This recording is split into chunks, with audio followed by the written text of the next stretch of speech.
Thank you, General Austin. Great statement. You heard my comments, General Austin, about the document, the National Defense Strategy. You're familiar with this. I'm sure you've read it many times. What do you think about its relevance today? Have you seen changes that should be made on this, or what's your feeling today contemporarily about this statement? I think much of the document is absolutely on track for today's challenges, Mr. Chairman. As is the case with all strategies, if confirmed, one of the things that I would look to do is to work to update the strategy and work within the confines of the guidance and the policy issued by the next administration. Yeah, well, that's right. And the guidance also from this document, I think is still relevant today. In this document, the previous two Secretaries of Defense, Secretary Mattis, Secretary Esper, both agreed that document, it prescribed that we'd probably need a 3 to 5% real growth in defense budget effectively in the coming years. Do you agree generally with that statement? Well, Mr. Chairman, as I said in the opening statement, I believe that our resources need to match our strategy, and our strategy needs to match our policy. Mm-hmm. Yeah, I would assume that would be yes. And others were going to be asking about the civilian and military relations. I know that, but let me cover a couple of things that I think are important. On the nuclear triad, a lot of people who have different ideas on what we should do and the priorities we have in our defense system, they try to whittle away at the nuclear triad. And we have always felt, and the Secretaries of Defense, that nuclear deterrence is, do you agree with them that their assessment that nuclear deterrence is the DOD's highest priority mission? I do, Mr. Chairman. And do you agree that the triad, the land, air, and sea-based nuclear delivery platforms are still necessary, even though we do hear a lot of arguments that 2 of the 3 would be adequate? What do you think? Mr. Chairman, I believe that the triad has served us well in the past, and I certainly believe that it will continue to do so going forward. And I personally support the triad. Good. We've had kind of a forgotten continent for a long period of time in Africa. I can remember when Africa was in 3 different commands.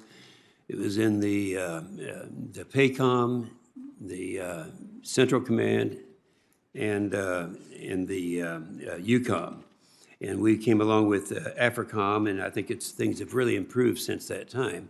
And I think it's a critical theater for implementing this national defense strategy that we have.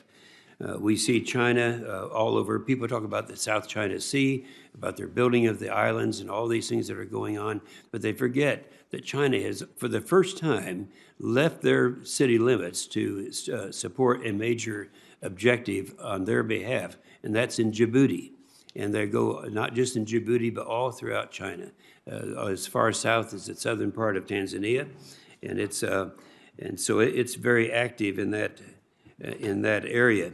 I would ask you, right now we have some 6,000 DOD personnel on the continent. I know there's an effort in this last administration to be reducing in some areas what our presence, what our resources, how they should be put out. My feeling was that we had inadequate resources to start with only 6,000 in the entire continent. Do you have any thoughts that you've given to that in terms of the resources that we need to use in that part of the world? Mr. Chairman, Africa, like some other places in the world, has been one of those places where we've been able to gain good effect with a small amount of investment by helping our partners to increase their ability to defend their sovereign territory and to protect themselves. That's excellent. We have to keep in mind that many of our closest allies are there right now, and if we should deteriorate our presence in any way, we would. I have a feeling they'd do the same thing. So I appreciate that very much.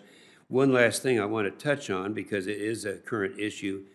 Ever since the International Court of Justice ruled way back in 1975, I believe it was, that that we have in Western Sahara, we supported a referendum for self-determination. Now, the United States has done that ever since the 1970s. The UN has done that since the 1970s. The African Union has done that, and most all of the 52 nations of Africa have all stated that the Western Sahara should have a referendum for self-determination. What do you think? Well, that's an issue that I certainly would want to take a closer look at, Mr. Chairman, before I gave you a detailed answer. But it's one of the things that I'll look at if confirmed right away going into the position. Yeah, and I'd like to have you keep in mind that they have been consistent for so many years now, and so I would anticipate that your feelings would be the same. Senator Reed.